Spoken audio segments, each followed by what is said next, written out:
Nosso entrevistado hoje é o que chamamos de influenciador digital. E não é só isso. Some aí uma boa dose de coragem para enfrentar os bandidos e uma carreira operacional na Polícia Militar do Amazonas. Ele assume que nunca imaginou um dia ser político, mas diz que seria covardia ver a oportunidade e não aproveitá-la. Ele quer levar sua experiência em segurança dos becos e hip-raps das áreas vermelhas de Manaus para o Congresso Nacional. Vamos conhecer um pouco do capitão Alberto Neto. Por que sair da polícia e entrar na política? Nunca sonhei em ser político, nunca nem passou pela minha cabeça. Sempre sonhei em ser polícia. Sempre gostei dessa brincadeira de infância, de polícia e ladrão e tal. Eu amarrava assim no trabalho operacional. E consegui conquistar esse sonho de entrar na polícia. E a gente começou a mostrar o nosso trabalho através das mídias sociais.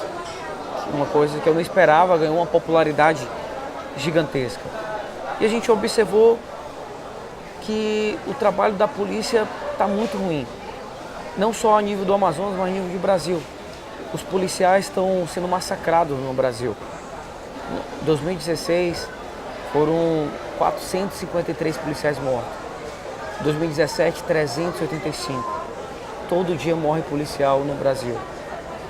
E veio conhecendo o sistema a fundo, estando nas ruas da cidade, combatendo o crime organizado, todos os dias. A gente observou a fragilidade do sistema. O sistema está dando brechas para que o crime organizado tome de conta do nosso país. Aí você tem a popularidade, tem uma chance de entrar no sistema e ajustar isso e ficar de braços cruzados seria covardia. Eu nunca sonhei, mas apareceu a oportunidade do Brasil estar precisando de uma renovação política, está precisando de uma renovação no sistema de segurança pública e eu conheço o sistema porque eu vivencio isso. Eu estou junto com minha tropa nas ruas, trocando tiro com bandido, prendendo facções criminosas, desarticulando o crime organizado. Então isso vai facilitar a criação de projetos. É como se fosse uma missão.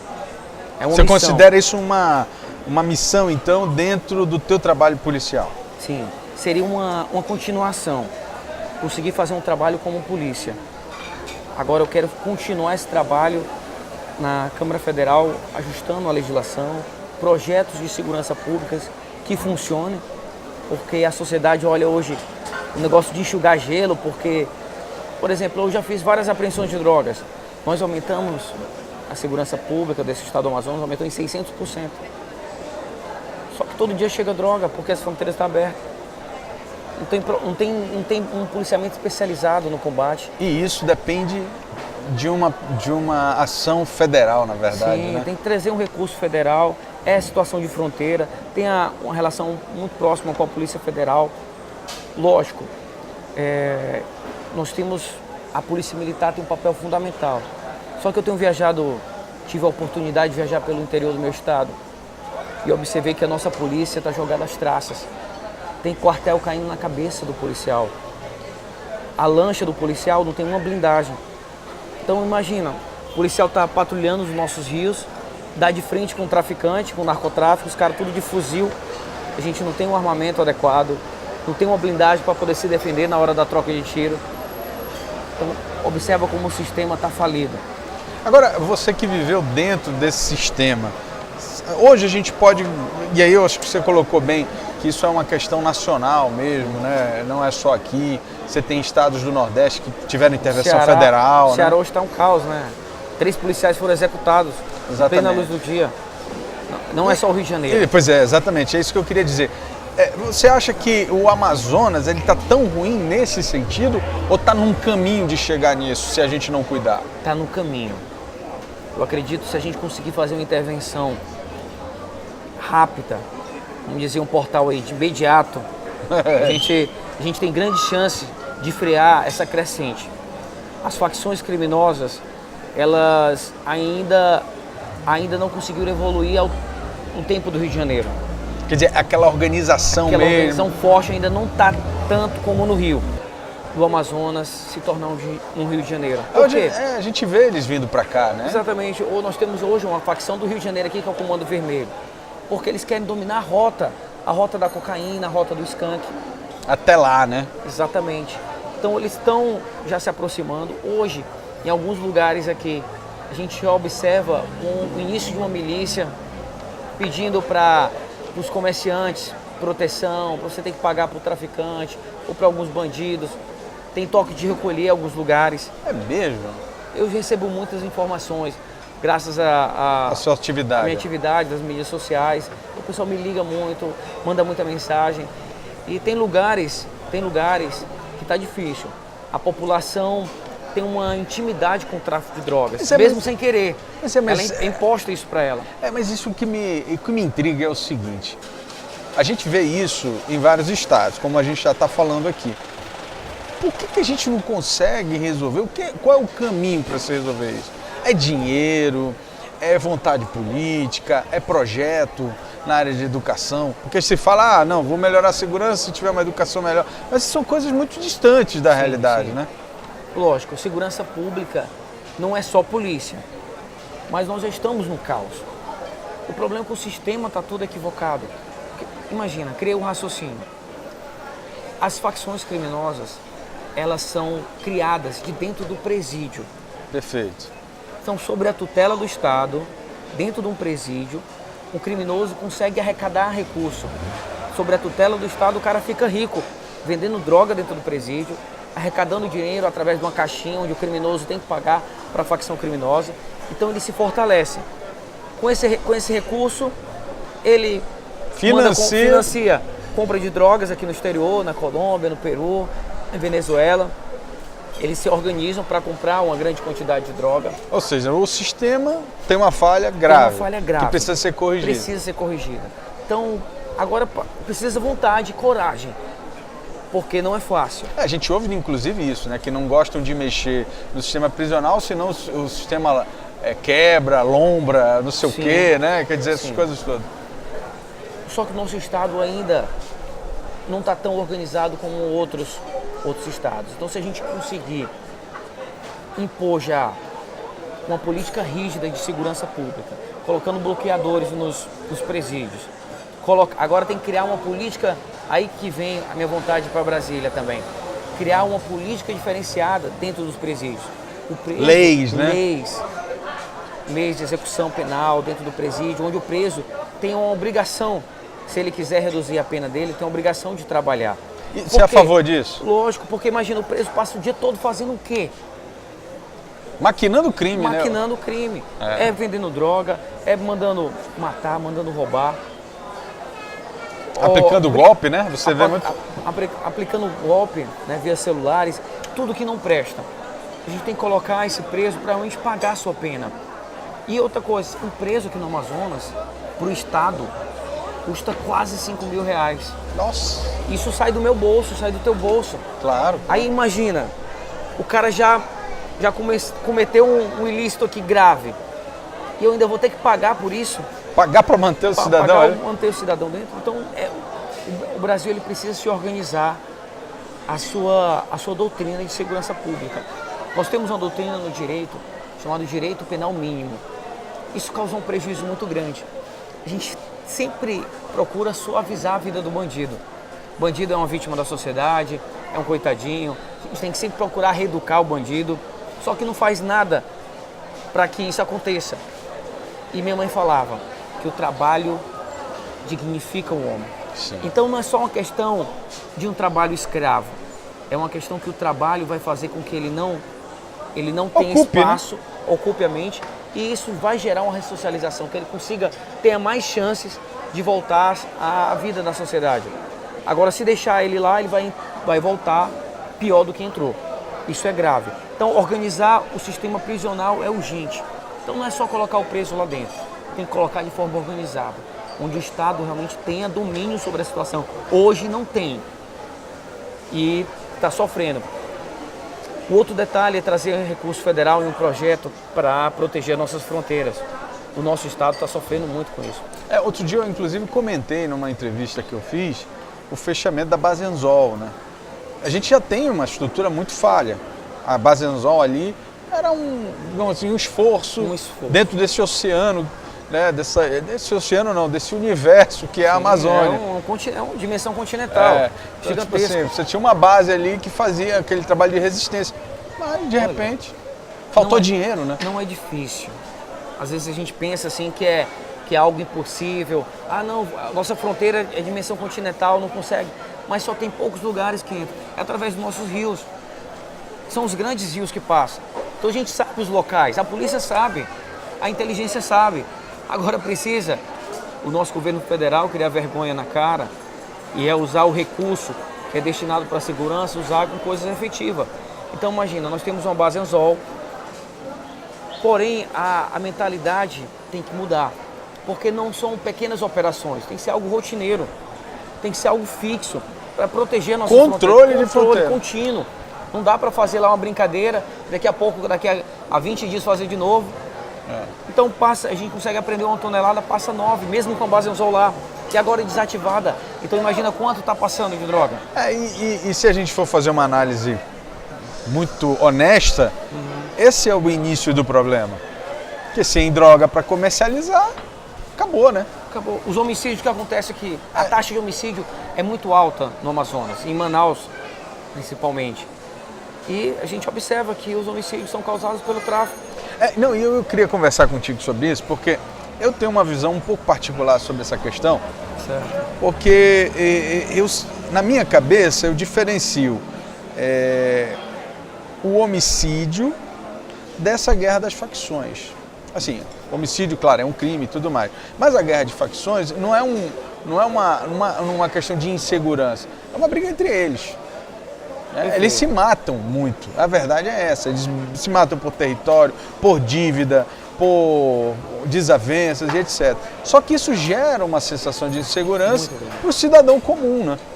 E tem criança, tem trabalhador já pegando bala perdida entre essas facções. Queria eu que essa guerra fosse entre a polícia e as facções criminosas.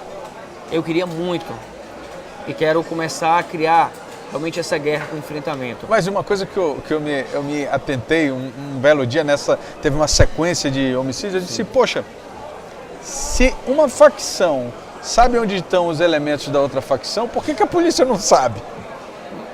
Não é verdade? Se eles conseguem se matar, é porque eles sabem onde está um e onde está o outro. Quer dizer, até que ponto a inteligência, na verdade, avançou? Nós sabemos onde tem os problemas. Só que o investimento é muito baixo.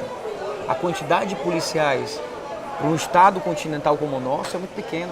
Tanto é que o último concurso que teve foi em 2011, nós estamos em 2018. Todo ano sai policiais. Ou sai para o concurso, ou vai para a reserva. E fora isso, não há um investimento sério para querer combater isso. Então a guerra é entre facções. Infelizmente a guerra não está entre a polícia e o bandido. Está entre eles. Só que tem gente do bem morrendo, a insegurança é muito grande. E isso me revolta. Saber que os bandidos estão trocando tiro e a polícia está de fora dessa guerra. E tem criança sofrendo bala perdida. Teve gente que no hospital que sofreu tiro. É verdade. Recentemente, né? Recentemente é complicado. Só que as coisas vão crescendo. Sim. Agora a guerra é entre facções. Daqui a pouco... Amanhã, como é que vai ser? A gente vai ter que pagar dinheiro, como acontece pro comerciantes, bandido, pro comerciante vai ter que pagar dinheiro pro traficante. E a gente vai deixar o caos se estabelecer para a gente querer ter uma atitude mais enérgica. A hora é agora. A hora é agora. Nós estamos num período eleitoral e a gente tem uma chance de mudar a mentalidade dos nossos políticos. Saber que o que a gente vem fazendo não vem dado certo, não tem tido bons resultados e que a gente precisa mudar. A gente tem que arriscar algo diferente. Eu até falo sempre essa frase, estou repetindo muito. Einstein falou o seguinte: fazer as mesmas coisas e esperar diferentes resultados é loucura. É loucura. E aí parece que a gente faz as mesmas coisas, o mais e fica esperando coisas resultados diferentes. Não vai mudar, tem só piorado. Agora, eu acompanhei um pouco do teu trabalho e eu vi que você busca fazer nesse trabalho da segurança uma aproximação com a comunidade. Essa relação mais pessoal, tirar um pouco essa cara da polícia, né, ostensiva, e buscar realmente uma relação mais comunitária e tal. Isso tem resultado na prática? Assim, digo, isso ajuda, por exemplo, a diminuir nesses locais onde tem essa relação legal? O crime, ele consegue ser reduzido?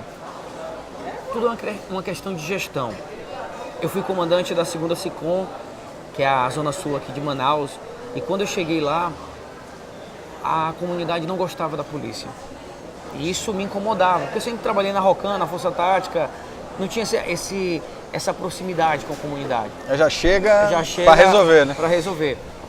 Era desarticular as facções, o crime organizado, boca de fumo, era nesse sentido. Quando eu comecei um trabalho de policiamento comunitário, eu fiquei assustado.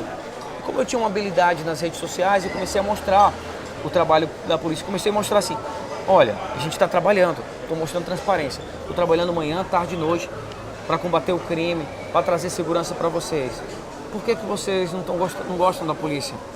Se eu estou trabalhando, se eu estou servindo aqui vocês. Então a gente começou a mostrar e ganhou uma empatia. E a gente trouxe isso com projetos. Por exemplo, ali na Leopoldo Pérez, é uma área comercial. E tinha loja, quando eu cheguei, tinha loja que foi fechada, porque o cara não aguentava mais ser assaltado. 5, 6 vezes? 5, 6 vezes. Os funcionários se tremiam. Tinham que ter assistência psicológica. Parece coisa de outro mundo. Absurdo, né? Parece absurdo, mas eu vivenciei isso. Eu vi isso. E fiquei inconformado. Não, vamos criar um projeto. A gente criou um projeto inteligente. Primeiro eu comecei a observar da onde vêm esses assaltos.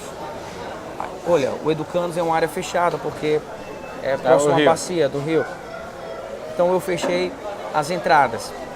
Opa, as entradas estão fechadas. Eu vou observar, eu vou fiscalizar quem são os criminosos que vão entrar aqui. Com isso, os crimes continuaram. Opa, então os criminosos são aqui de dentro. E a gente começou a identificar quem são os criminosos. E criou um projeto através de fiscalização, que é Rede de Comércio Protegido. Os próprios comerciantes fiscalizavam junto com a polícia. Então nós sabíamos, todos os comerciantes, os vendedores sabiam quem eram os criminosos da área e ficavam um avisando o outro. A gente criou um grupo do WhatsApp e os bandidos já se sentiam fiscalizados, vigiados. Olha, ele está ali, ele foi para lá. Isso assustou e foi quase zero depois desse projeto, a redução. Isso é um exemplo de como a população... Simples, né? Simples, prático, sem gastos. Como a população trabalhando ao lado da polícia, ela tem um resultado muito forte. E fora a legitimidade. Quando a polícia prende um bandido,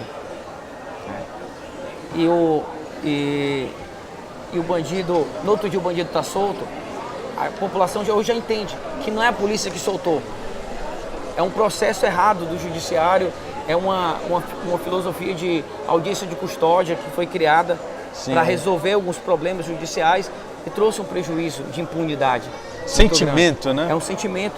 E eu comecei a mostrar para a sociedade amazonense, olha, o policial que está na ponta da lança, nós não somos perfeitos. Nós temos problemas, sim, que precisam ser corrigidos. Mas a grande maioria está trabalhando muito, tem enfrentado o crime de frente, com pouco recurso. Vocês têm que valorizar o nosso trabalho. E a gente tem que criar, a polícia, ela está aqui para te proteger, não para te reprimir. E a gente mudando essa mentalidade de valorização, eu acho que tem um efeito político, de trazer também novos recursos para o nosso Estado, porque o político tem o lance do eleitorado e tal. Agora tem um efeito de legitimar o trabalho da polícia. Sim, agora você está indo dentro dessa, digamos assim, onda do momento, que é a do policial. Tem muito policial hoje federal, entrando realmente para a política por conta dessa figura pública que é o Bolsonaro, que é um dos candidatos à presidência e que traz um discurso muito próprio, né? Para a gente não entrar em muitos detalhes. Agora, a política não é para qualquer um. Você está preparado para viver, por exemplo, as pernadas,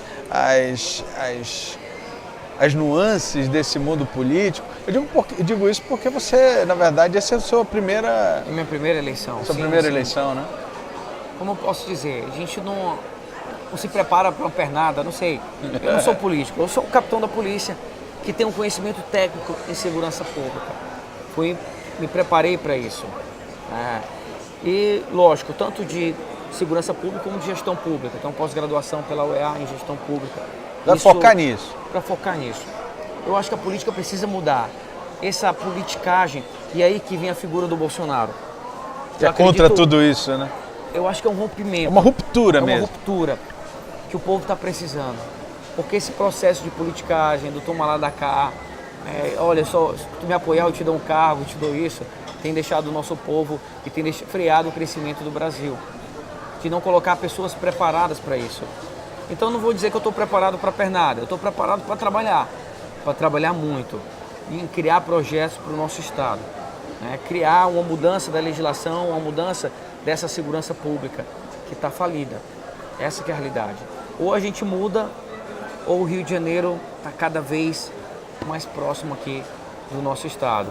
Eu acredito que não estou fazendo campanha e não cresci fazendo campanha para o Bolsonaro.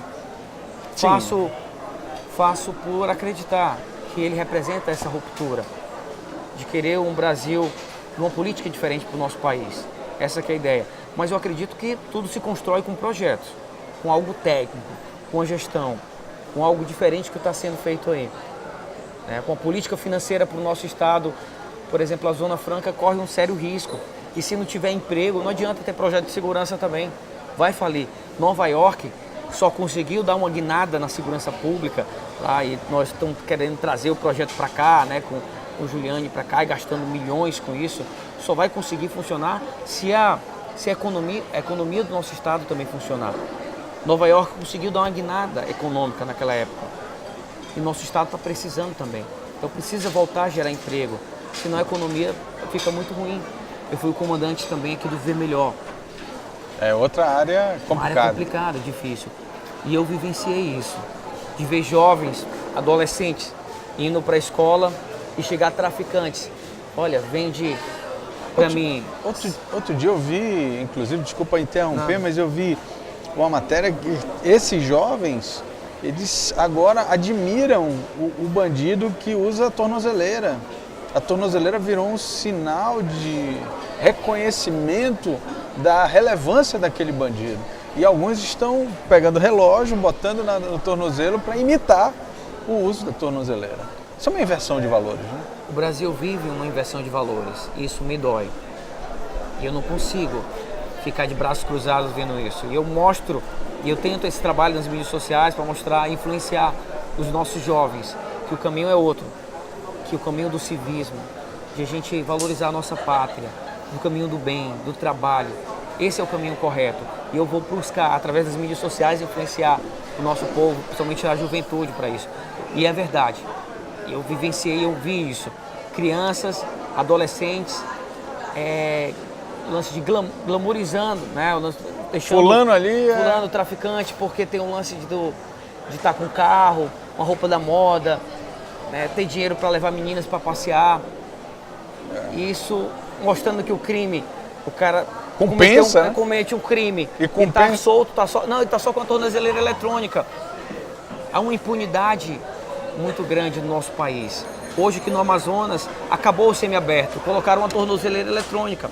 Antes o cara passava o dia todo roubando e à noite ia levar a droga e o restante para o regime fechado. Aí o que é que a gente faz? Opa, corta isso.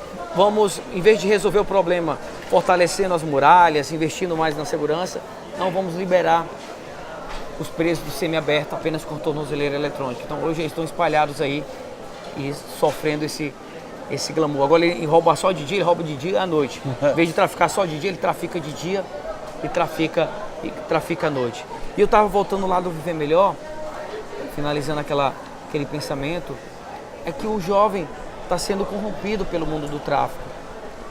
O pai está desempregado, a mãe está passando necessidade, e quando ele vai para a escola, o traficante chega para ele, olha, vende para mim 100 trouxinhas, 50 trouxinhas, que no final do dia eu te dou 100 reais. Aí ele olha para a casa dele, vê a panela vazia, o pai não tem o que comer, a mãe não tem o que comer, não tem prosperidade nenhuma dentro da casa. Esse jovem fica vulnerável. Ele tem uma facilidade de entrar para o mundo do crime. Aí quando entra, é muito difícil sair. A gente observa essas guerras de facções. Nossos jovens são os grandes alvos disso. A maioria das mortes são jovens de 15 a 26 anos. E você eles acha não conseguiram nem completar o nível médio. Você acha que, então, esse teu avanço dentro do processo político é uma forma de tu tentar contribuir já no nível da política, da lei? Sim. Esse é o teu desejo? Temos que endurecer a legislação, mudar esse sistema prisional, que é a raiz dessas facções criminosas, com combate nas fronteiras sério, um projeto básico de segurança pública. Tem que ter concurso público, ele tem que trazer recursos do governo federal. Isso tudo precisa ser feito urgente. Agora, quem entende de segurança pública é quem vivenciou isso. Não dá para um médico ir para Brasília criar um projeto de segurança pública. E hoje, eu sou candidato a deputado federal. Eu queria essa oportunidade do teu espaço e pedir voto aqui pro Fique à vontade. Pro eleitorado aqui do Imediato, que eu sei que é um jornal que cresceu demais. É um jornal que está nas ruas da nossa cidade, assim como a polícia. Vocês acompanham muito. A gente está junto aí. Vocês acompanham muito o nosso trabalho. Verdade. E eu queria pedir essa chance da nossa população, que me dê esse voto de confiança. Nós precisamos de alguém que entenda de segurança pública na Câmara Federal. E o meu número é fácil. Na urna, a primeira votação é para deputado federal. E o número é fácil de gravar. É 100. É 1000. Olha a coisa. Capitão, é 1000. Pronto. Acabou. Gravou. E eu tenho certeza que eu não vou decepcionar. Vou trazer recursos para o nosso estado, para a área de segurança, criar projetos sérios para trazer mais dignidade para a nossa população, frear essa crescente que o meu estado não vai virar um Rio de Janeiro. Teu irmão, quero te agradecer aí a oportunidade e desejar sorte. Eu que agradeço a oportunidade. Boa sorte mesmo. Um abraço. Se você curtiu a conversa política de hoje, dá uma conferida nos outros episódios no canal BAN no YouTube ou na página do site O Poder e do site Imediato no Facebook. Toda segunda-feira, à noite, tem novidade.